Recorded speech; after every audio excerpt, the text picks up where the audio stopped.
እነሆ ጀግና የቆሰለ ወታደራዊ አዛዥን ጥሎ ላለመውጣት የተደረገም ፊልም የሚመስል ከባድ ትንቅንቅ። ፋኖ መቅደስ አንዱ ዓለም ትባላለች። የአማራ ፋኖ በወሎ የጀነራል አሳምነው ጽጌ ኮር የቃኞች ወይንም የአብሬ ቡድን አባል ናት። በአሳምነው ኮር አንዲት የቃኞች ሻምበል ከወራት በፊት ለቅኝት ወደ ዋግምራ ሰቆጣ ዳህና ወረዳ ትገባለች። ከስንዴው መሃል እንክርዳድ አይጠፋም እንዲሉ አበው አንድ በሆዱ የወደቀም ከአገዛዙ ተልኮ ተቀብሎ ወደ ፋኖ ተቀላቅሎ የቃኞች ቡድን አባል የነበረ ግለሰብ ሻምበሏ ወደ ዳህና ወረዳ ለቅኝት ስለመግባቷ መረጃውን ለጥላት ኃይል አሳልፎ ይሰጣል። ይህ መረጃ የደረሰው የጥላት ኃይል አስቀድሞ 3 ሙሉ ሻለቃ ጦር ይዞ ወደ ዳህና ወረዳ በመግባት የፋኖ ቃኞችን ደፈጣ ይዞ ጠበቃቸው። እንደደረሱም ተኩስ ከፈተባቸው። በዚህ መሃል ከሻምበሏ አንድ አባል ጎሎ ነበር። ይህ የጎደለው ተዋጊ ለጥላት መረጃ አሳልፎ ሲሰጥ የነበረው ግለሰብ ነው። ተኩስ ሲከፈት ሾልኮ ከጥላት ጋር ተቀላቅሏል። በዚህ ጊዜ የፋኖ አባላቱ እልህ ውስጥ ገቡ። ከኮሮ ማዕከል በመገናኛ ራዲዮኑ በኩል ምናልባት የጥላት ኃይል ብዛት ስላለው ጉዳት እንዳይደርስባችሁ የወገን ኃይል እስኪመጣ ቦታ ይዛችሁ ሽፋን እየሰጣችሁ ቆዩ የሚል ትዕዛዝ መጣ። የቃኞች ሻምበል አዛዥ ሆነው ፋኖ መምህር ብርሃን አያሌው የጥላትን ኃይል ባለን ኃይል ብቻ ማጥቃት እንችላለን፣ ትዕዛዝ ብቻ ይሰጠን ጓድ የሚል ምላሽ ላከ። በመገናኛ ሬዲዮ ነው ተፈቀደለት። የሻምበል አዛዡ አጸፋዊ ምላሽ እንዲሰጡ ለቃኝ አባላቱ ትዕዛዝ ሰጠ። በዚህ ቅጽበት ውጊያው ተጀመረ። ጥላት ያሰለፈው 3 ሬጅመንት ወይንም ሻለቃ ሙሉ ጦር ከነሙሉ ዲሽቃና ሞርተሩ ሲሆን ከወገን በኩል ደግሞ አንድ ሻምበል ብቻ ነበር የተሰለፈው። በመከላከያ አደረጃጀት መሰረት አንድ ሻለቃ በውስጡ እያንዳንዱ ከ80 እስከ 100 አባል ያለው 4 ሻምበልን የያዘ ሲሆን በዕለቱ በነበረ ውጊያ ከ3ቱ ሻለቃም በድምሩ 12 ሻምበል ሙሉ ወታደር ተሰልፏል ማለት ነው። 12 ሙሉ ሻምበል ለአንድ ሻምበል ነበር ውጊያው። የቃኝ አባላቱ የጥላትን ዲሽቃና ሞርተር ከመጤፍ ሳይቆጥሩ ከመሽግ መሽግ እየተራመዱ ከበባውን ሰብረው የጥላትን ኃይል በእጅ አዙር ከበባ ውስጥ አስገቡት። ውጊያው በተጀመረ በደቂቃዎች ውስጥ በርካታ የጥላት ኃይል ልክ እንደደረቀ ዛፍ ቅጠል ረገፈም። ከሟች ወታደሮች መካከል አንድ ወታደር ግንባሩን በስናይፐር ጥይት ተመትቶ ከወገቡ በታች የሰውነት ክፍሉ በቦምብ እንዳልሆነ ሆኗል። ይህ ሟች በሆዱ ተገዝቶም ቃኞች ወደ ዳህና ወረዳ ስለመግባታቸው መረጃውን አሳልፎ ሲሰጥ የነበረው ነው።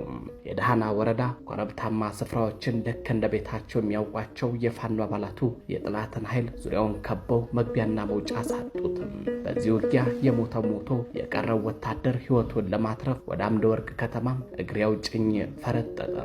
ከሚሸሹ ወታደሮች መካከል አንድ የሻለቃ አዛዥ በመገናኛ ራዲዮ በኩል ለበላይ አለቆቹ ደውለው የ3ቱም ሻለቃ ሰራዊት ተበትኗል፣ የተሰዋብንን ወታደር ብዛትና የደረሰብንን የጉዳት መጠን እንኳን ማወቅ አልቻልንም፣ እባካችሁ ተጨማሪ ኃይል ይላክልን የሚል መልእክት አስተላለፈ።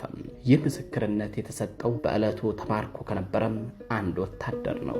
ሰቆጣ ከተማ ከሚገኘው ማዘዣ ጣቢያ ከ3 በላይ ዙ 23 እና አንድ ክፍለ ጦር ሙሉ ወታደር ለተመታው ኃይል እገዛ ለማድረግ ወደ ዳህናም አቀናም። ይህኔ የተተኳሽ እጥረት ሊገጥመን ይችላል በሚልና ጊዜውም እየመሸ ስለነበረም የሻምበሉ አዛዥ ፋኖ ብርሃን አያሌው በእጅ መያዝ የቻሉትን የተማረኩ መሳሪያዎችን ብቻ ይዘው ወደ ኋላ እንዲወጡ ለሻምበል አባላቱ ትዕዛዝ አስተላለፈ። በትዕዛዙ መሰረት የቃኝ አባላቱ ወደ ኋላ መውጣት ጀመሩ። የሻምበሉ አዛዥ ምሽግ ለቀው የወጡ አባላቱን ቆጠራ ሲያካሂድ አንድ አባል ጎደለበት። ይህ አባል ቆስሎ ስለነበር ተቆርጦ ቀርቷል። ይህኔ ታዲያ የሻምበሉ አዛዥ ጓዴን ጥዬ አልሄድም በሚል ሌሎች አባሎች ቀጠናውን ለቀው እንዲወጡ ትዕዛዝ ካስተላለፈ በኋላም እሱ ወደ ምሽጉ ተመለሰም። የሻምበሉ አዛዥ ፋኖ ብርሃን ከምሽጉ ሲደርስ ተቆርጦ ቀርቶ የነበረው አባል ብዙ ደም ፈሶ ስለነበረም ሕይወቱ አልፏል። የጓዱን አስከሬን ተሸክመው ለመውጣት ጉዞ ጀመረ። የፋኖ ብርሃን መዘግየት ካሳሰባቸው የሻምበሉ አባሎች መካከል አንዷ የሆነችው ፋኖ ፋኖ መቅደስ ከጓዶቿ ተነጥላ ወደ ኋላ ስትመለስ ፋኖ ብርሃን የጓዳቸውን አስከሬን ተሸክመው ለመውጣት ሲጣደፍ አገኘችው። አስከሬኑን ለሁለት ተሸክመው ተራራውን መውጣት ጀመሩ። በዚህ መሃል ድንገት በጥላት ከበባ ውስጥ ገቡ። ሁለቱ ጓዶች እየተጋገዙ ተሸክመውት የነበረውን አስከሬን አንድ ረባዳማ ቦታ አስቀምጠው ደጀን የሚሆን ቦታ በመያዝ ለተከፈተባቸው ተኩስ አጸፋዊ ምላሽ መስጠት ጀመሩ። በውጊያው መሃል የሻምበሉ አዛዥ ፋኖ ብርሃን በተደጋጋሚ እግሩ ላይ በስናይፐር ጥይት ተመታ። መንቀሳቀስ አልቻለም። እዛው ካለበት ሆኖ ለፋኖ መቅደስ ሽፋን መስጠት ጀመረ። ከግማሽ ሰዓት በኋላ የያዘው ተተኳሽም አለቀበት። ፋኖ መቅደስን በምልክት ጠርቶ ወደሱ እንድትመጣ ካደረጋት በኋላ የቀራትን ተተኳሽ ጠየቃት። እሷም የቀራት ምናልባት ተቆርጬ ከቀረው ራሴን የማጠፋበት ነው ብላ በደረት ኪሷ ያስቀመጠችው አንድ ፍሬ ጥይትን ጨምሮ አንድ ካዝና ብቻ እንደቀራት ነገረችው። የሻምበሉ አዛዥ ፋኖ ብርሃን እንዲህ ሲል ትዕዛዝ ሰጣት። እኔ ሁለቱንም እግሬን በአውቶማቲክ ጥይት ተመትቻለሁ። መንቀሳቀስ አልችልም። አንቺ በቀረሽ ተተኳሽ ሽፋን እየሰጠሽ ራስሽን አውጪ። ግን ከዛ በፊት አንድ ነገር አድርጊ። በጥላት እጅ እንዳልወድቅ እኔን በአንድ ጥይት ጨርሽኝ አላት። ፋኖ መቅደስ ከሻምበል አዛዧ በሰማችው ነገር ተበሳጨች። አብረን እንሞታለን፣ ጥዬ አልወጣም። ሲጀመር እኔ ሳልሞት አንተ አትሞትም። ጓዱን ጥሎ መውጣት በፋኖ ዘንድ አይታሰብም። ቃል ኪዳን አለብኝ የሚል ከብረት የጠነከረ አጭር ምላሽ ሰጠችው። ፋኖ መቅደስ እሱን ለመጠበቅ ካሰበች በጥላት እጅ እንደምትወድቅ የተረዳው አዛዧ ጥይት በመጨረሱ የያዘውን ቦምብ በራሱ ላይ ለማፈንዳት በማሰብ ፋኖ መቅደስን ወደ ኋላ ብዙ እርምጃዎችን እንድትርቅ አዘዛት። እሷም እቅዱ ቀድሞ ገብቷት ስለነበረም የያዝከውን ቦምብ አምጣ አለችው። ቀለበቱን ሳይነቅለው ከመቅጽበት ተወረወረችና ቀማቸው። በተደጋጋሚ ለመናት። እንደምታየው መንቀሳቀስ አልችልም፣ ብዙ ደም እየፈሰሰኝ ነው። ስለዚህ ጨርሽኝና በቀረሽ ጥይት እየተታኮሽ ራስሽን አውጪ። አንቺ ከተረፍሽ ነገ የኔንና የጓዳችንን አስከሬን ታስነሽናለሽ፣ በክብር እንድንቀበርም ታደርጊያለሽ። እባክሽ ጨርሽኝና አንቺ ራስሽን አትርፊ እያለ በተደጋጋሚ ለመናት። እሷም እንደማታደርገው አስረግጣ ነገረችው። እሱን ወደ አንድ በኩል አስቀምጣ ገዥ ቦታ መያዟን ካረጋገጠች በኋላ ለጥላት አጸፋዊ ምላሽ መስጠት ጀመረች። ጥይት እንዳያልቅባት የምትተኩሰው እየጠበቀች ነበረ። አንድም ጥይት አልባከንባትም። ሁሉም ጥይቶች በጥላቶቿ ግንባር ላይ አርፈዋል።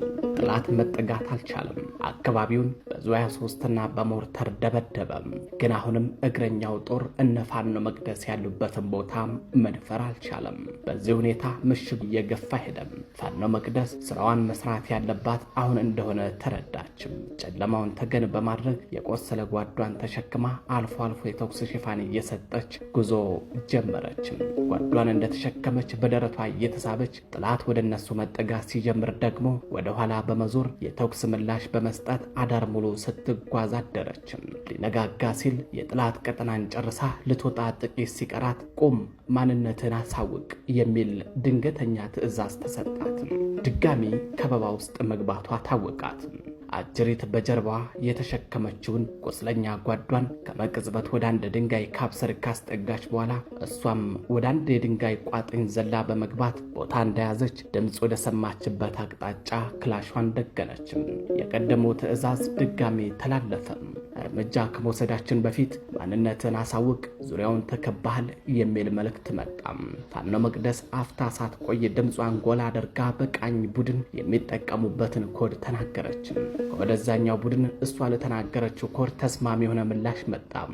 የወገን ኃይል ነበረም። ሁለት ጓዶች ተቆርጠው መቅረታቸው መረጃው ወደ ኮሩ ማዕከል ደርሶ ነበረ። የድንገተኛ ሕክምና ባለሙያዎችን ቡድን ያካተተም አንድ ሻለቃ ጦር በአስቸኳይ ተልኮ ወደ ቀጠናው ከገባ በኋላ ተቆርጦ የቀሩ ጓዶችን ለማግኘት አዳሩን ሲያስስ ነበር ያደረው።